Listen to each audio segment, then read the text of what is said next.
Hey everybody, welcome back to a new episode of the Roarcast presented by Jag1 Physical Therapy, joined by special guest co-host Patrick Desir.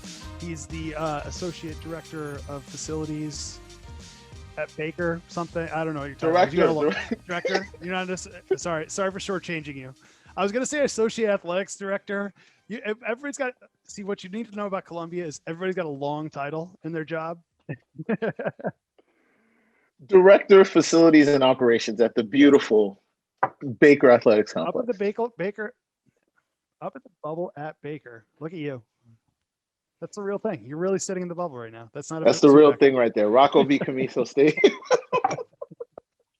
Pat, thanks for being a guest host. Pinch hitting. I'm happy I got the call. I was ready. Whatever I can do to help the program and the duties staff. As assigned, right? Do other duties as assigned. I'm exceeding expectations. Exactly. I'm going to leave you a good review. Not that I fill out your evaluation or anything. Thank you. I appreciate it. So Pat's joining us. Kyle and Megan could not join us this week. So you might be seeing Patrick a few more times if one of us can't jump on the show. Got a lot of crazy schedules, a lot of stuff going on, even during a pandemic. So we do. We're trying to get this place up and running, and Dodge is up and running now. So yeah, we're looking forward to things getting somewhat back to normal.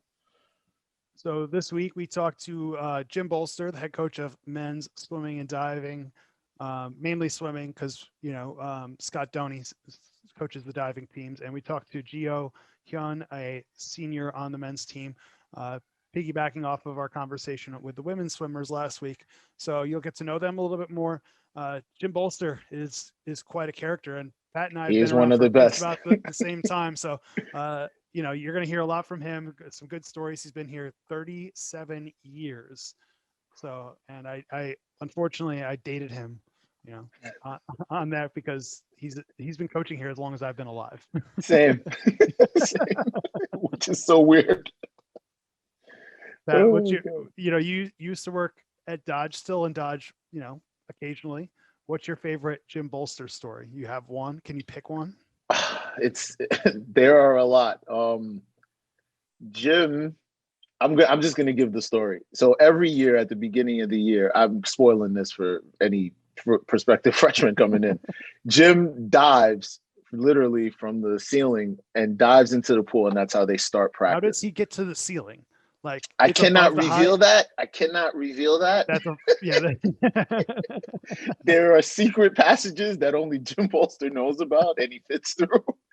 But he somehow makes his way to the top, and he dives into the pool. And that's how they start swim practice officially every year at midnight. So I guess the NCAA allows you midnight madness that day, and that's how they start practice. And then Goose blows the whistle, and they go. Jim is also a favorite at our staff meetings. He always has something to say and commentary and questions.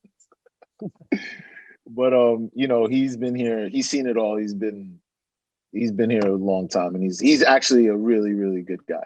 He's always willing to help out. You'll hear a bunch of some of those stories when we talk to him later in the episode. But yeah, he's involved. He's been an auctioneer. He volunteers to do public address announcing when we need it. So basically if something is going on and you need something in a pinch, you kind of go to Jim Bolster. And he'll, if he doesn't do it, he'll find somebody that will. So one of the mainstays at Columbia. So that being said, we're going to toss it to a quick commercial break. And Kyle's going to join me for an interview with Jim Bolster, and Pat will be back with me with Ji Ho. So stick around. You're listening to the Roarcast presented by Jag1 Physical Therapy.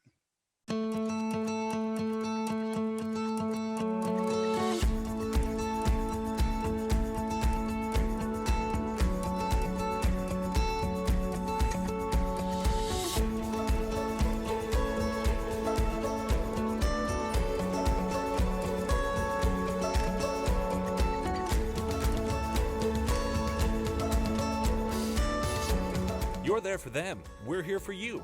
Get back the life you love. They say you play basketball, you play football, you play tennis, but you can't play boxing. You have to fight. I remember the night where it went completely downhill. It was a massive tumor that had wrapped itself around my spine. Dr. Hartle, who was my surgeon, he aced it. They resurrected me. On August 9th, 2014, I became the WBA middleweight champion of the world. All right, welcome back to the Roarcast, presented by Jag One Physical Therapy. This is our men's swimming and diving episode, and joining us for part one is the head coach of the program, Jim Bolster. Jim, how are you doing today? I am well, thank you. We really appreciate you joining us. Where are you? Let everybody know where you are right now and how things have been. Well, I'm at my home here in Manhattan, and things have been going well. I think it's hard not to think that I'm on some sort of extended vacation, or probably sabbatical sounds better. But yeah, for the most part, things have been fine. There has been no health issues within my family, so that's good. And there's been plenty of things going on in the world to keep me busy. No question. Now, Jim, correct me if I'm wrong, and I hope I don't get this wrong, but you are in your 37th season as head coach of the program, correct? That is correct. All right. Got So that right. Not to. Jim's been the head coach at Columbia as long as I've been alive. Let's just same year I was born. So. Easy for you to remember. Easy for you to remember. Well, I was going to say, my- if you struggled with the date, I was going to help be able to chime in there. But All right.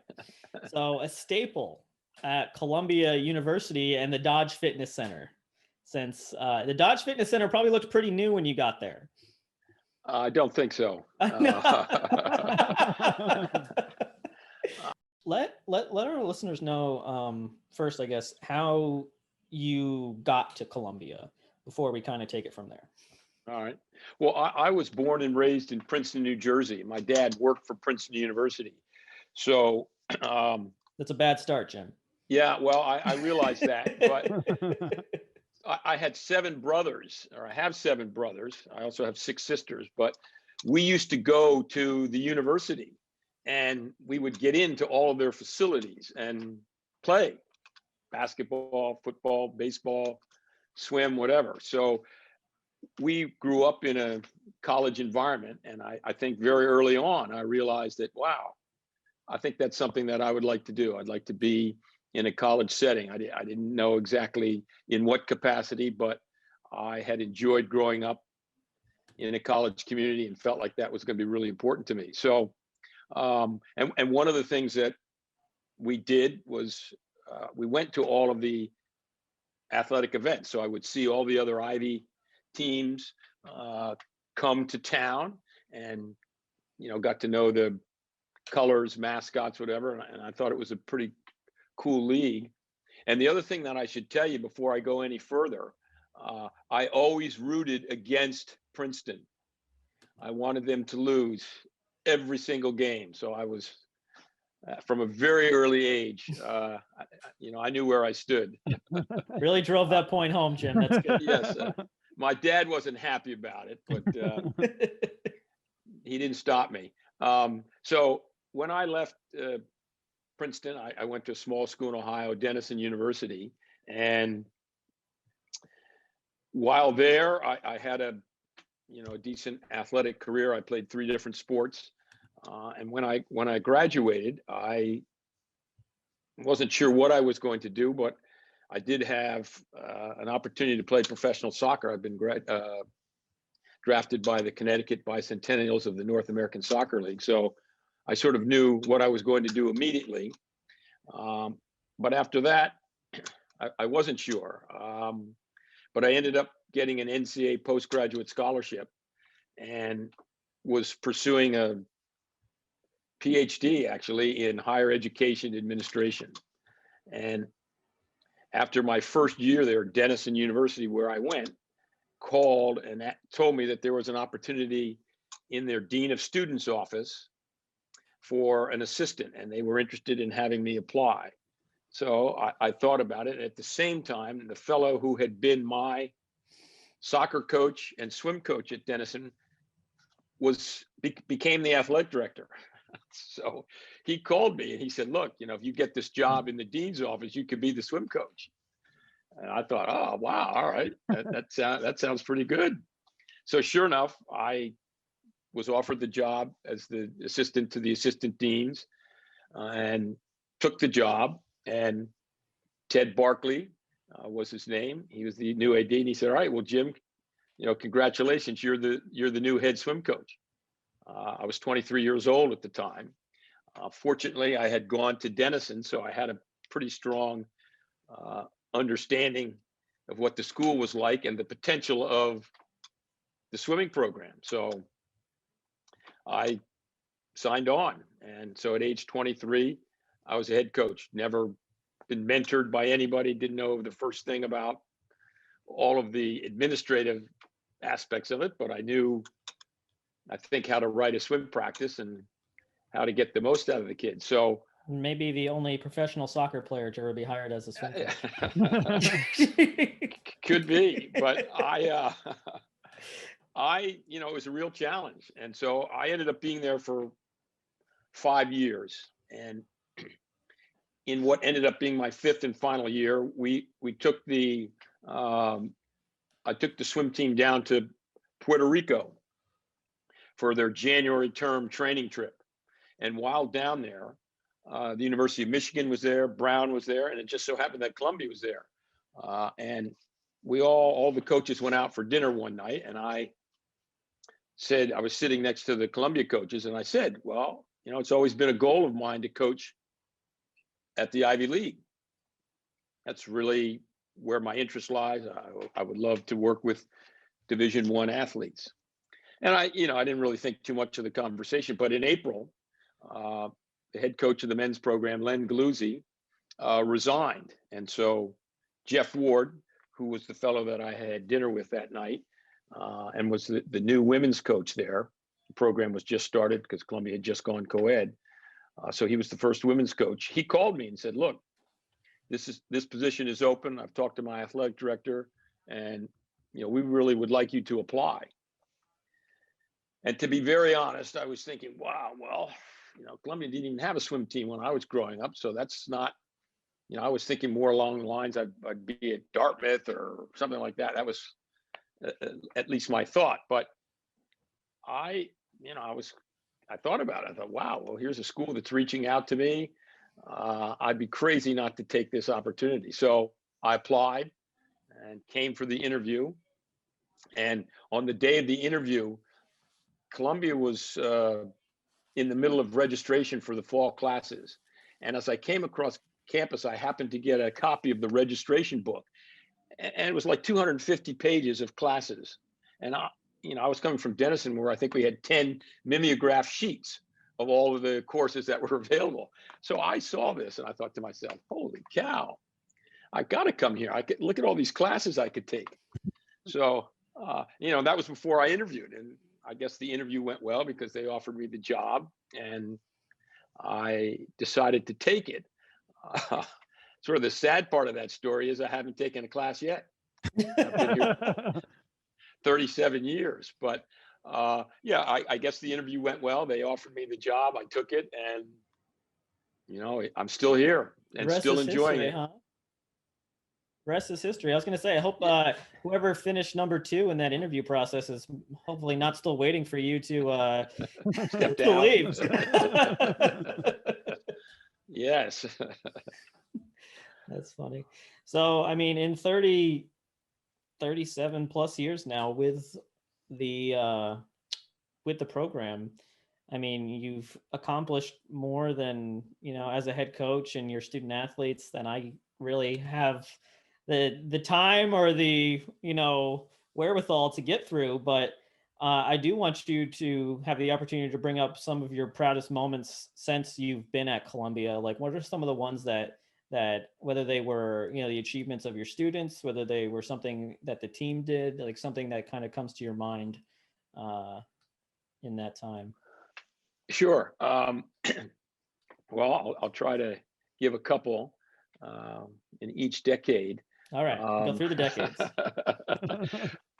First and foremost would be my very first year.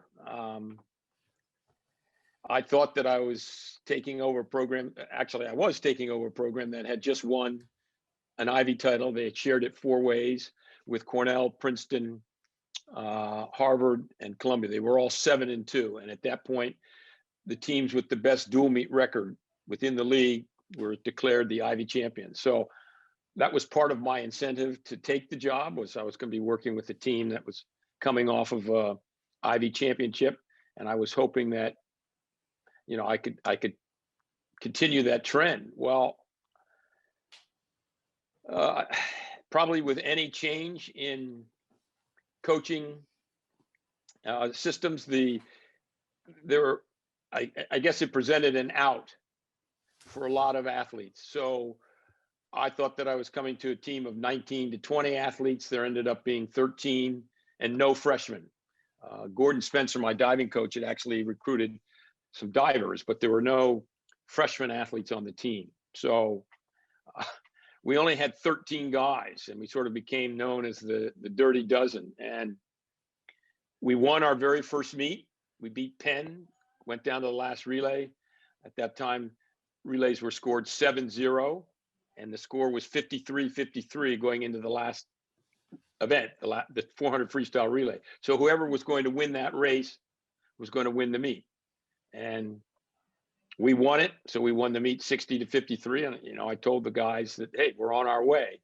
Well, we didn't win another meet that first year. And we were 1-8 in the league. And it was a big, well, I don't know so much that it was a wake-up call, but it really hit home the value of recruiting and how important that was if you were going to have any kind of success. So that first year was pretty tough to go 1-8.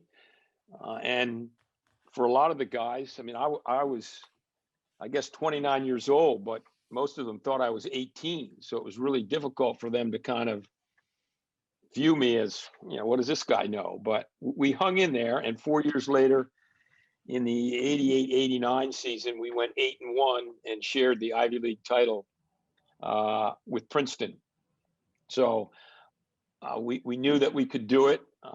They changed the format of the league in 92, I believe, so that you had to win the Ivy League championship meet at the end of the year in order to be declared the Ivy champions. And since 1972, no one in the league other than Princeton or Harvard has won the Ivy League title. We shared it, as I said, in 89.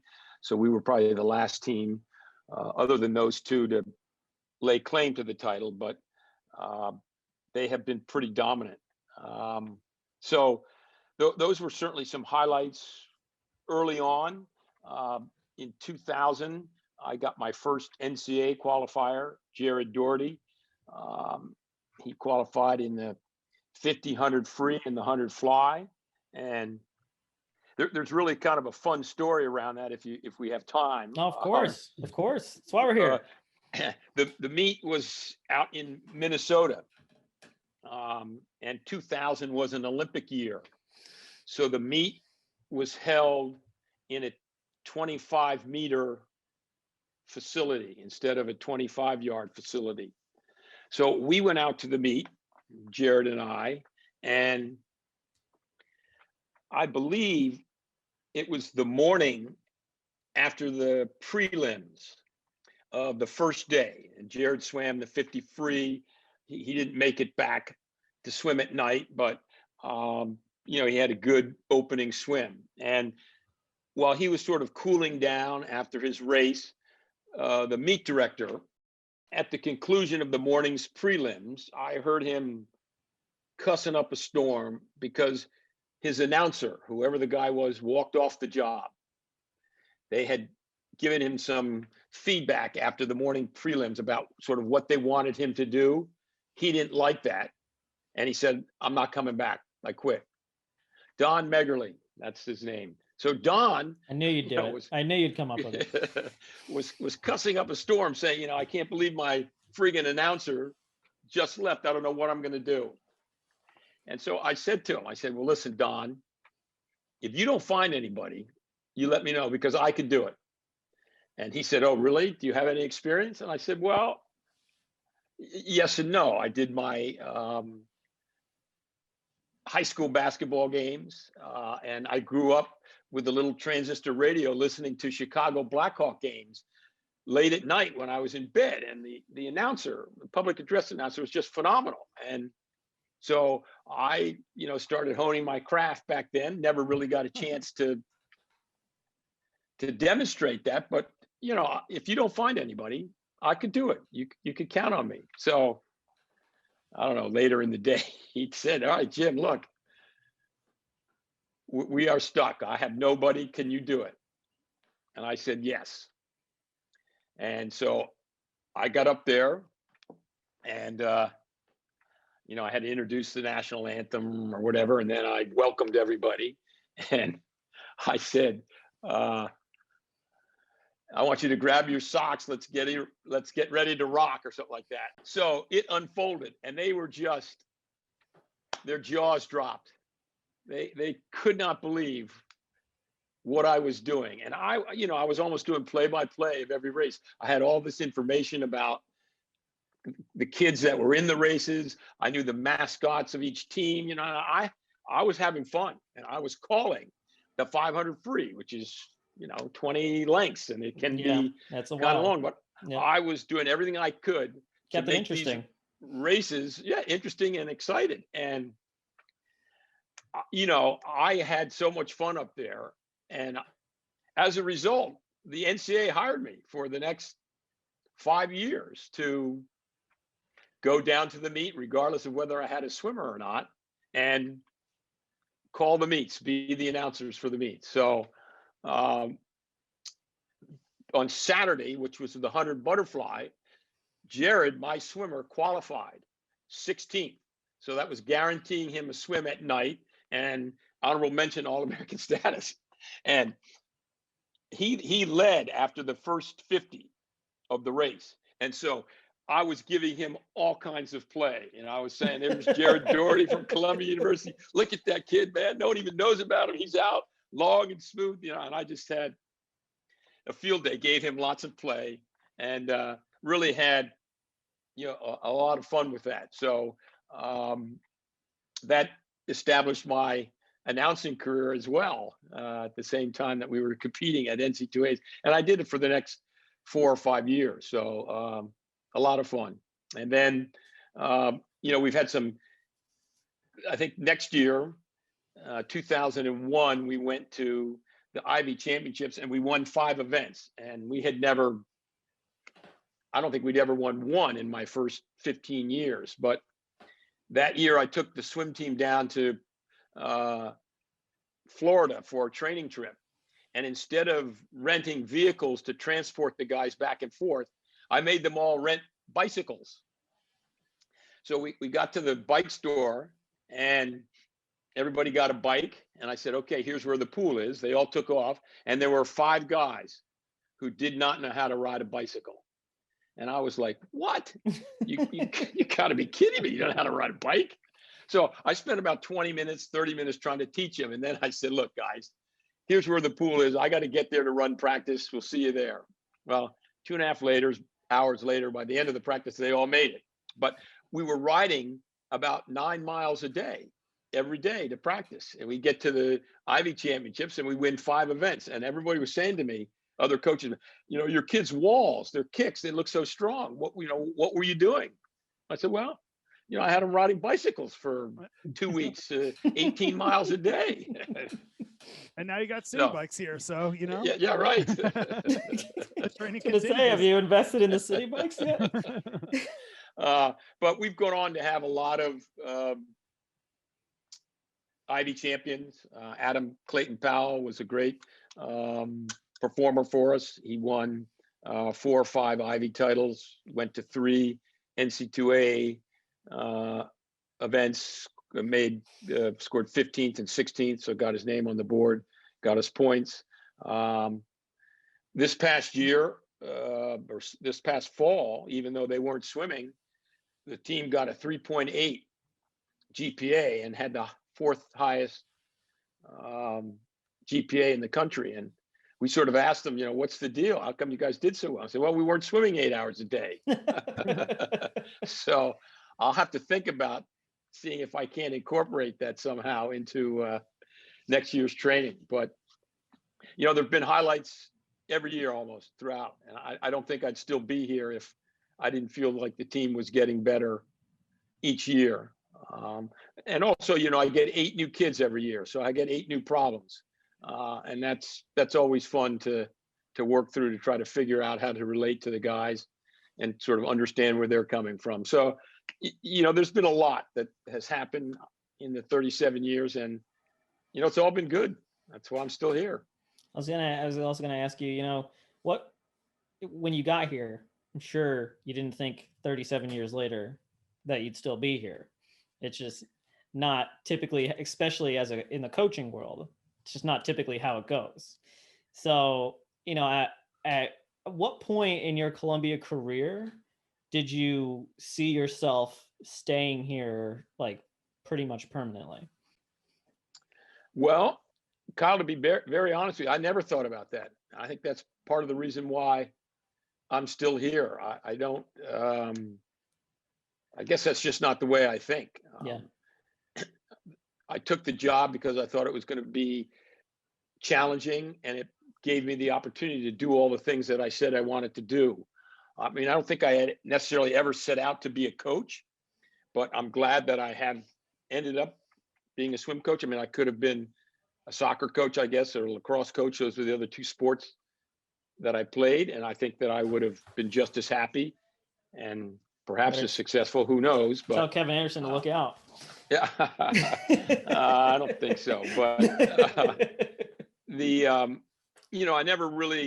I didn't get to Columbia and think, okay, now I'm going to be here 10 years. And then after that, I'm going to start looking for a job. I got here and thought, okay, here are all the things that I'd like to do with the program, and I'm going to set out to accomplish those. And I'm still trying. There's still things that I'd like to do. So I'm still really motivated, and I have put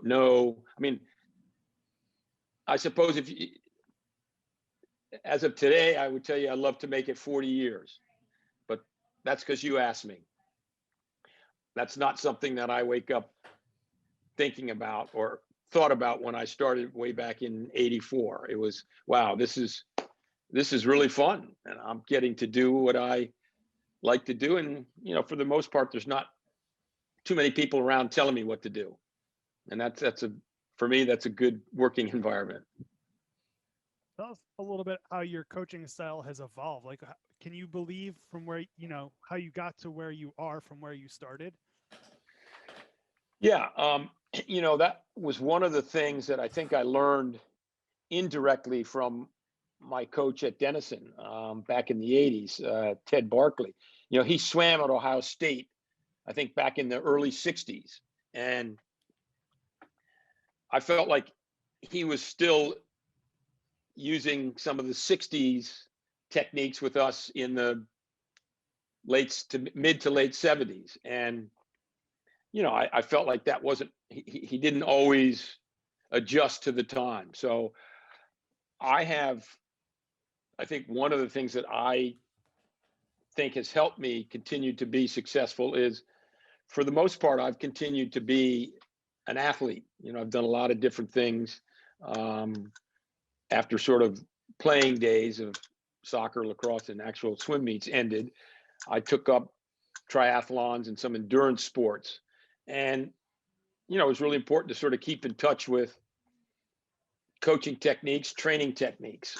And that was one thing that I always wanted, where I always sort of reminded myself about is, look, times are advancing, training methodologies, training techniques are advancing. You've got to keep up with it. So my own participation as an athlete helped, but I also feel like, as I said, I get 8 new kids every year that have come from 8 different programs around the country. And it's really important to hear how they've been trained, what they're used to. I've got 33 kids on the team, so I can't have 33 different training styles because I don't have 33 lanes, but I can cobble together different training approaches to meet the needs of my athletes, and they're sprinters, they're middle distance, and they're distance. And if you train a sprinter the way you train a distance guy, they're probably not going to last very long. Sprinters tend to have a very short attention span, so it's important to be cognizant of that. That's why they're sprinters, and adjust your training philosophies to meet that need. So I think the concepts are the same, because the concept is hard work, and hard work works. So there are lots of different ways, though, to work hard. And the way a sprinter works hard is completely different than the way a distance kid works hard. And you've got to understand that, and then try to come up with training regimes that match that. So I would think that, I train a sprinter a lot differently today than I did when I first got there. But when I first got there, I was aware that there were sprinters. So it was important that they understand that too, because that helps with their buy-in. If they feel like, hey, he recognizes that I swim differently than that kid, and I would need a different workout. Let our listeners know, like, outside of swimming and outside of Columbia, what does Jim Bolster like to do? I know you said, you've done triathlons in the past. I don't know if you've run any marathons, but like kind of like outside of the whole athletic world, even like, what is it that you find yourself doing, especially during these times? Well, I have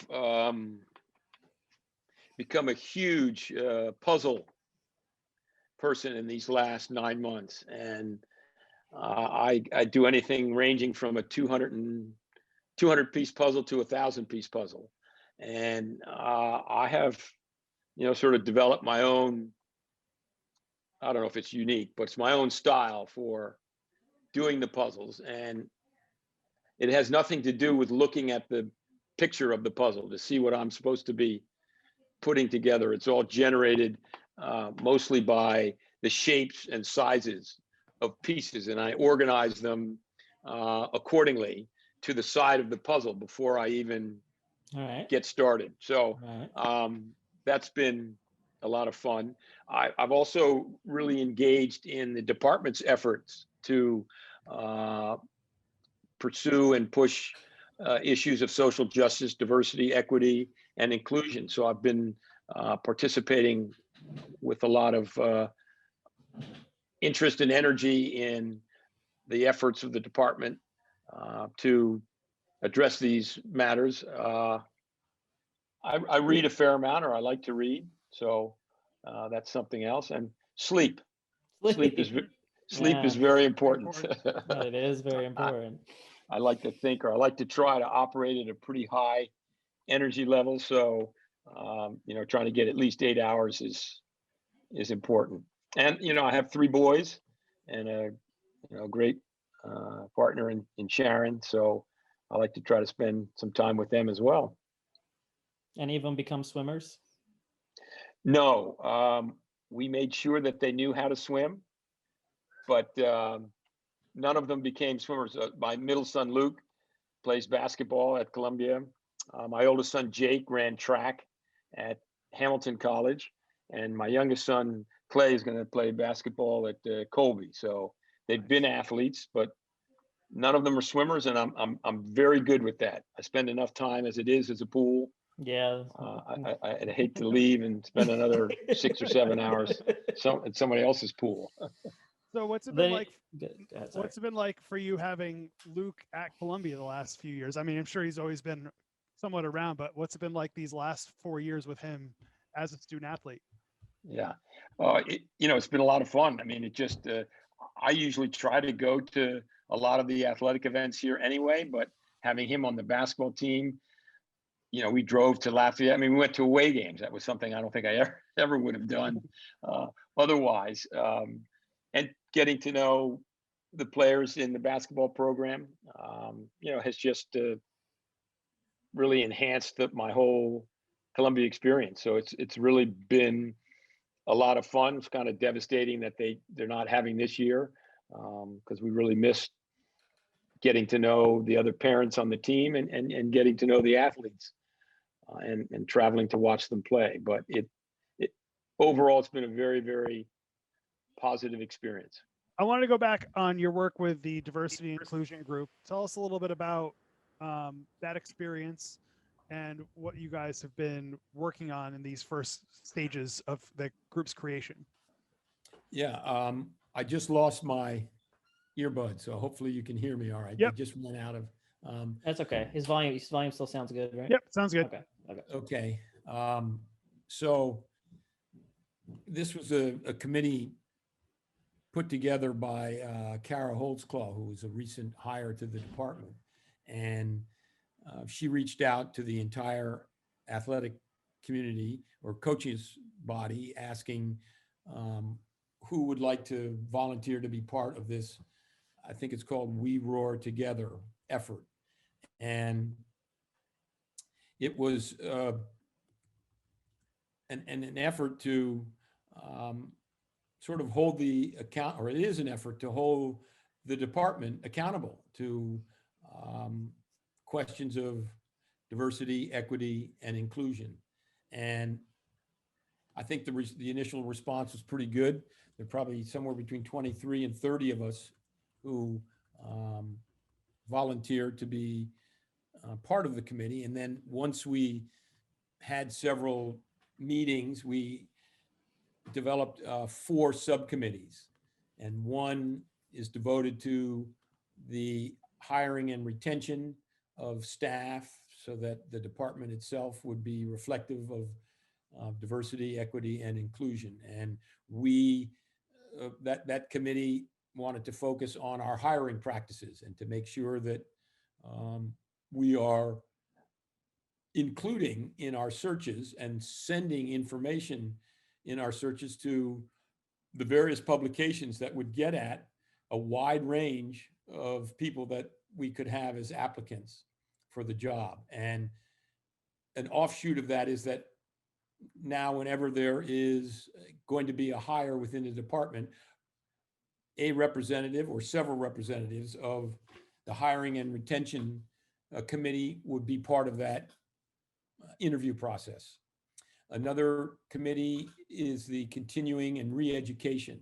And that charge is for that group to keep the department sort of current on, many of the social justice issues. I mean, a lot of this stem from the incidents of this past summer.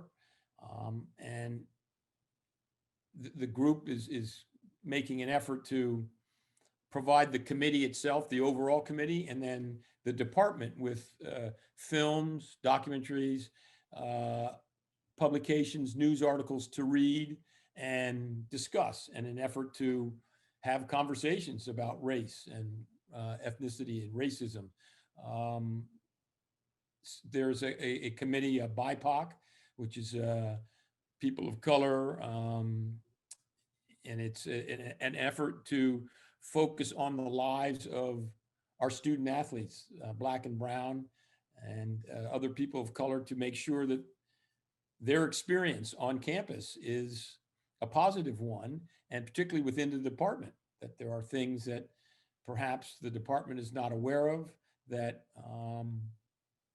makes these people feel like maybe they're not as included. So the efforts there will be to highlight the achievements of student athletes and staff who are making an effort to enhance the lives of their athletes, and particularly the athletes of color. And then there is a community service and community engagement committee, and their efforts are going to be focused on trying to get the department to participate in the community. I mean, the university itself has a whole office that's dedicated to this, but we feel that within the department, it's important for our athletes to give back and to engage in the community around them. So that is the focus of that group. I happen to be on each one of those committees. So I'm getting a lot of Zoom calls in and a lot of use of my free time. And it's really been a rewarding experience. We've had some pretty candid conversations within the group. And I think that we're making a considerate effort to change the way we operate. So the committee has really done a lot of work, and there are a lot of the coaches and administrators, staff that are on it that, probably wouldn't see or get to know as much as we are on this committee. So in many ways, it's really been a fulfilling endeavor for me. And the last thing I wanted to touch on is you somehow, amongst all of that, found time to volunteer at a COVID vaccination site at the Armory. So why don't you tell us how you got involved with that and what that experience was like?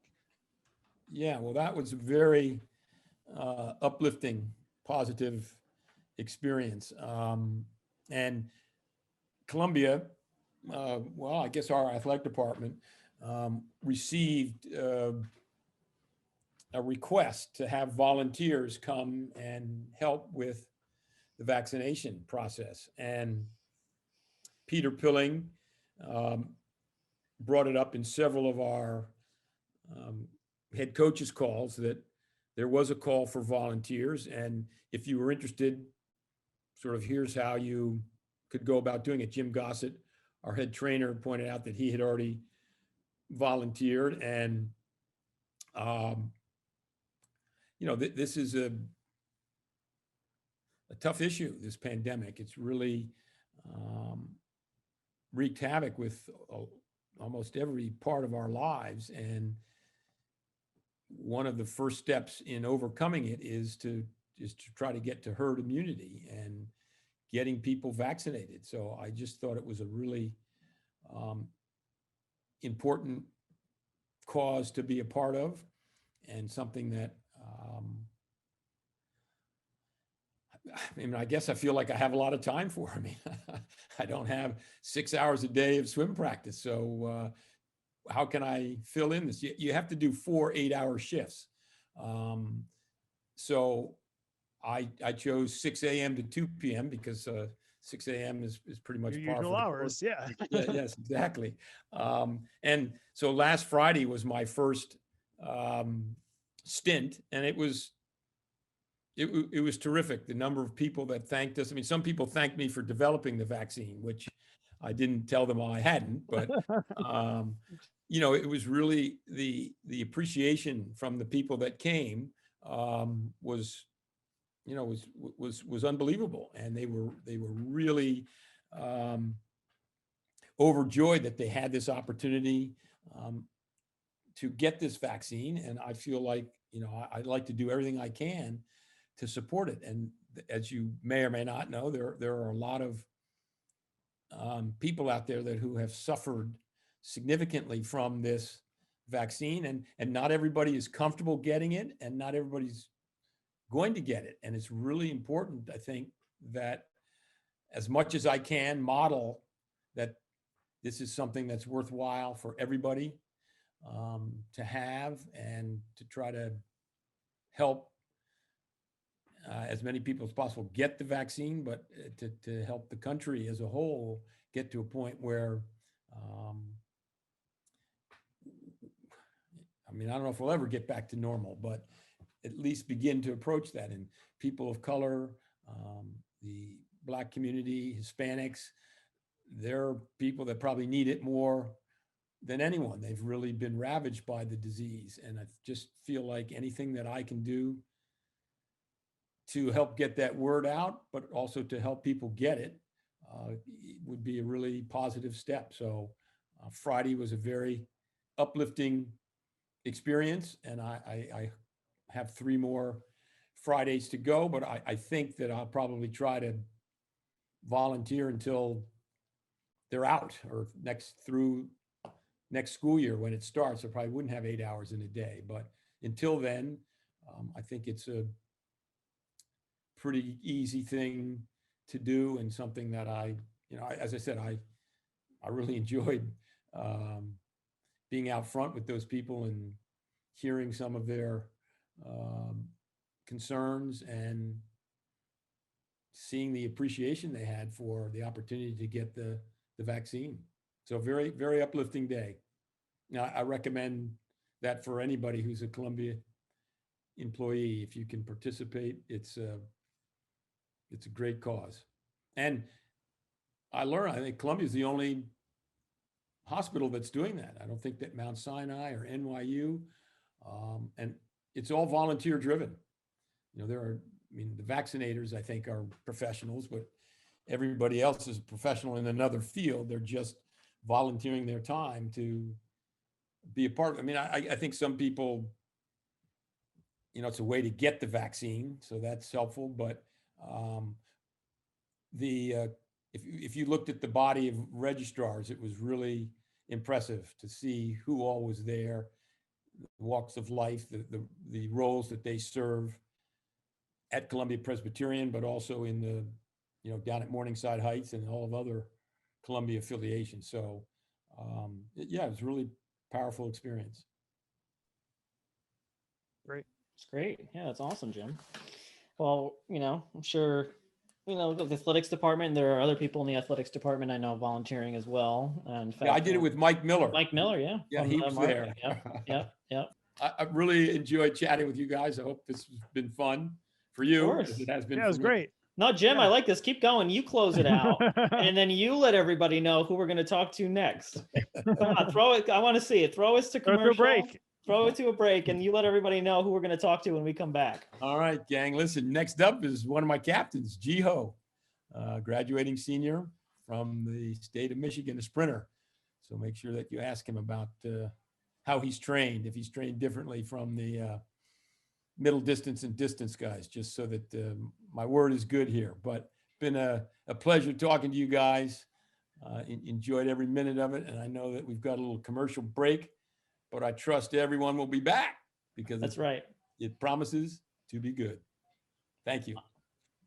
Beautiful. Perfect. Jim, bringing you back. You're going to do it for you. At Athletic Brewing Company, we've built America's first craft non-alcoholic brewery. We've created a lineup of award-winning non-alcoholic beers. Our beers are made with organic grains and start at only 50 calories. Athletic beers are perfect for anyone who loves being healthy and active, but also loves to enjoy great-tasting beer with friends. To give us a try, go to athleticbrewingcompany.com and use code ATHLETIC20 for 20% off your first order. We all know what comes with being a fan, the ups, the downs, and everything in between. Share a Coke with a friend. Coca-Cola, the official beverage of the Columbia Lions. We take care of the whole recovery process, getting them back to the level they were before they got injured, and many times even better. What's involved is preserving dreams. The first thing I do with any athlete is figure out their goals and then try to make a plan based upon that. One of the things that people don't quite understand about team physicians is how invested we are in these people's lives. We don't look at you as a guy with a shoulder problem. We try to understand what it is that makes you tick. We are back, part 2 of the Roarcast presented by Jag1 Physical Therapy. Joining me and Patrick, who we heard in the intro, is Ji Ho Hyun from the men's swimming team, a senior captain from Ann Arbor, Michigan. So, Ji Ho, thanks so much for taking some time today. Happy to be here. Great. So, tell us a little bit about yourself. What's your major, and what do you swim here at Columbia? Sure. Yeah. So I'm a senior in Columbia College. I'm majoring in computer science, and I typically swim to like sprint, like shorter distance freestyle events. So like the 50 free and the 100 free. Tell us a little bit about, some of your fondest memories of swimming at Columbia. What's it been like? Obviously the season not happening due to the COVID pandemic and everything, but when you were able to get in the pool, what are some of your top memories? Yeah, honestly, there's so many. And looking back on it, even like the hardest practices seem like, oh, wow, I wish I could be there right now type of thing. But I guess my fondest memory was definitely our training trip last year in Hawaii. I'd never been to Hawaii before. And typically during training trip, we'll have like these really hard practices, but also time to kind of goof around and go to the beach and just hang out with the guys. And I think that's probably one of the aspects of swimming that I'm going to miss the most as I kind of leave that part of my life behind. So we asked kind of everybody. Everybody's in a different situation. Are you back in New York City, or are you still at home right now? I actually am back in the city, so that's been kind of also like an adjustment period, like attending classes like at home in my room, like kind of cooped up, and then like suddenly being back here is like, honestly, it kind of feels like freshman year all over again, having to make that transition. So that's been kind of interesting as well.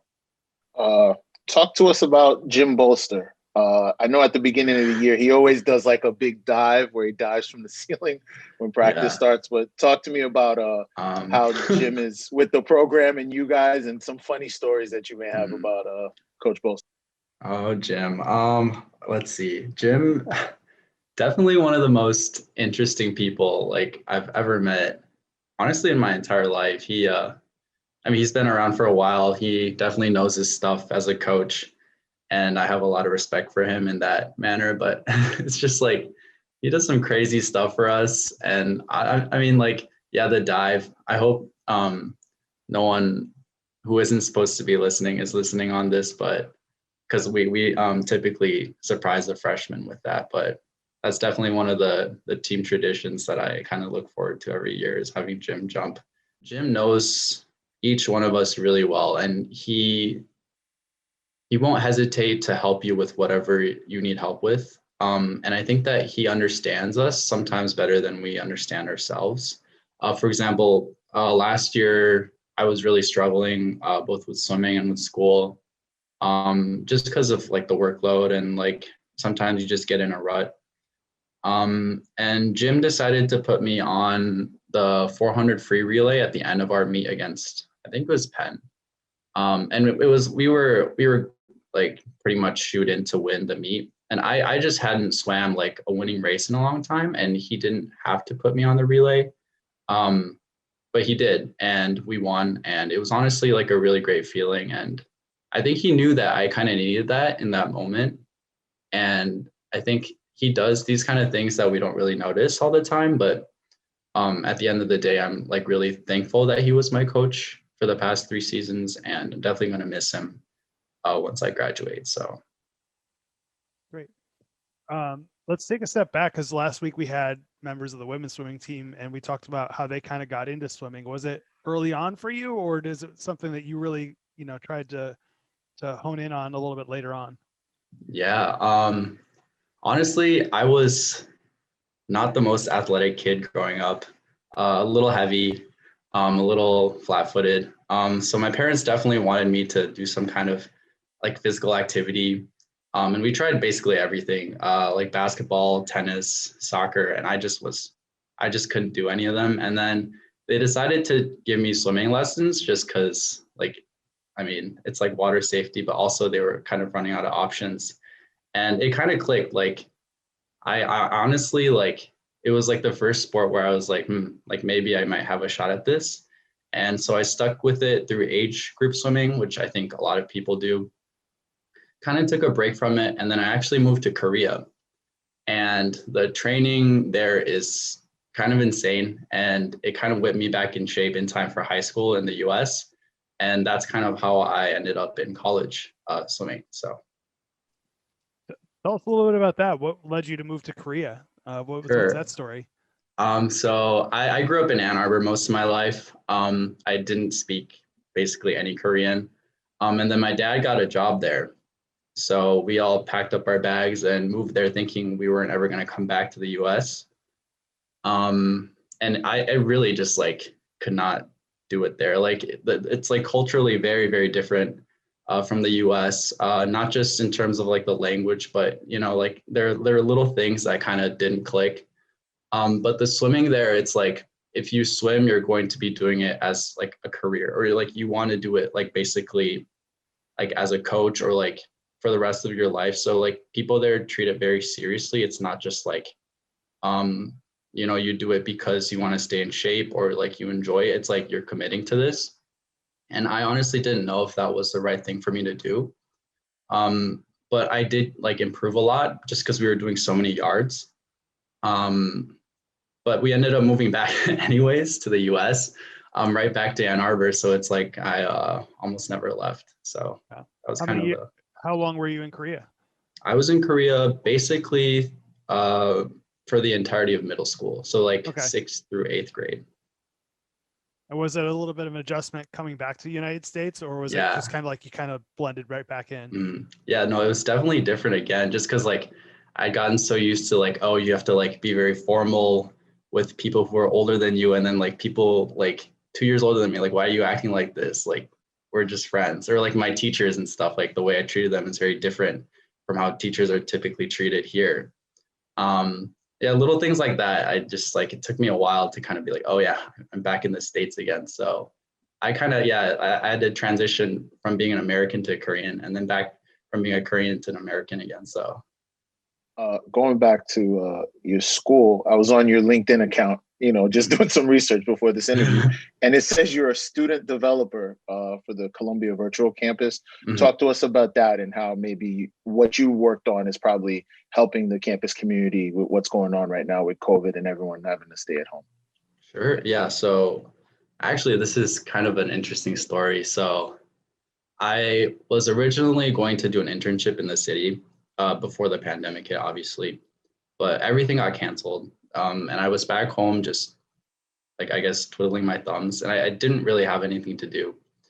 And on Facebook, I saw a link to apply to kind of work with other students in the Columbia community who are trying to like reconnect students as best they could in like a virtual setting. And this was called Columbia Virtual Campus. I think one of the computer science professors like oversaw it, but basically I got a lot of experience like coding for this website that just displayed different resources, like games or like even Columbia like official resources that students could use to kind of hang out or like spend time together, even if like we were, you know, not physically together. And honestly, it was really, really helpful and really interesting. And I think that was what actually like led to me getting like a full-time job, having that on my resume. So I'm really glad that I was able to both like work with Columbia students and like create something that could be used to help Columbia students, and also like use that to kind of gain more experiences as a coder. Where are you working full-time, or where will you be working full-time, I should say? I'll be working with Accenture as a tech analyst. I think that's what it's called. Yeah. Great. Did you see last week when the White House website changed? There was like a Easter egg on the new on the changeover. I thought that was really. I didn't know if you saw that, Ji Ho. No, I must have missed it. There was a. Yeah, basically right when they changed for the administration, there was if you're going into like the HTML code, the source page and everything. It says, if you're reading this, we need your help building back better. And there's a link to apply for a job on the US government. I thought that was really cool. Wow. that is neat. I'm sure that'll attract some sure. interested people. Yeah. When did you get interested in computer science? Was that something early on or more towards when you got closer to college? So I had like never coded in my life. And honestly, I came into college thinking I would like maybe go to law school or like some sort of like, I guess, more humanities oriented type thing. I was never like a huge fan of like STEM in general, but I took a intro to Java class and I just really liked it. And I thought, you know, maybe I could minor in this. Like, I don't have to like fully commit to this, but you know, I'll just stick around and see what happens. And I just kept going further and further down the rabbit hole until like I found myself like sophomore year being like, oh, I guess I'm a computer science major. I think the thing is, though, a lot of people come into college like having like preconceived notions about what they want to do. And I'm sort of glad that Columbia was kind of able to steer me away from like being like, oh, this is like exactly what I'm doing, like, and this is what I'll be doing for the next few years. So I guess like being a computer science major is not where I thought I would end up being, but here I am. So Did the enrichment services team here, Jessica and her group, were they able to help you with some of that stuff, or was it kind of like you figured it out on your own? So I did talk to some of the enrichment folks about like interview prep. My resume was just like who did this? You know, it was like so bad.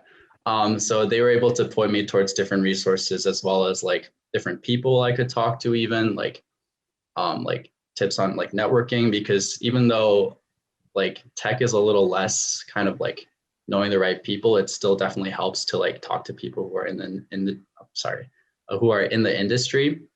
And so yeah, that was definitely like for a kid who like knows no one in software engineering, who like didn't code before college, it was like definitely helpful to like talk to people and, you know, gain access to those kind of resources. And I know Jim is he's the head coach, but talk to us about Goose and how Gustavo, I should say, we call him Goose, but yes. How Gustavo has been and how he's been able to help you, you know, with your swimming on and off the in and out of the pool. Yeah, Goose, oh my gosh, what a legend. He we both love Goose and Jim very much. My relationship with Goose is a little different than Jim. I guess Jim is like, oh, he's like the grandfather, like you have to like respect him. Right. And he's kind of quirky, but like, you know, you still need to be like, oh, like that's Jim.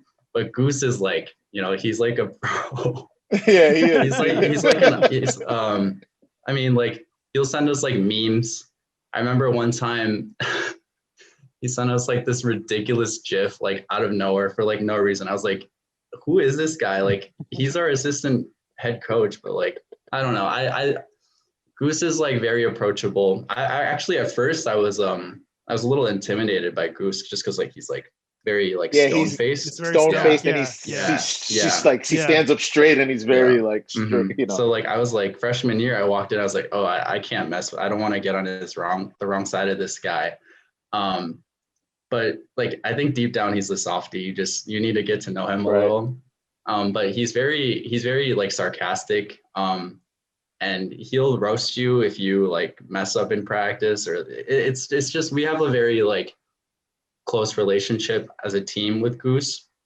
And he also is very technique oriented. So he'll always like invest in like different technology and stuff to help us, you know, be the best swimmers that we can be. I remember like he got this device that like measures your velocity as you like enter through your dive to see like if changing the angle could kind of maximize your velocity, and like how many dolphin kicks to do underwater would be optimal for you. So like he just does like crazy stuff like that to like help us with our technique and help us like improve in the water. So much love to Goose.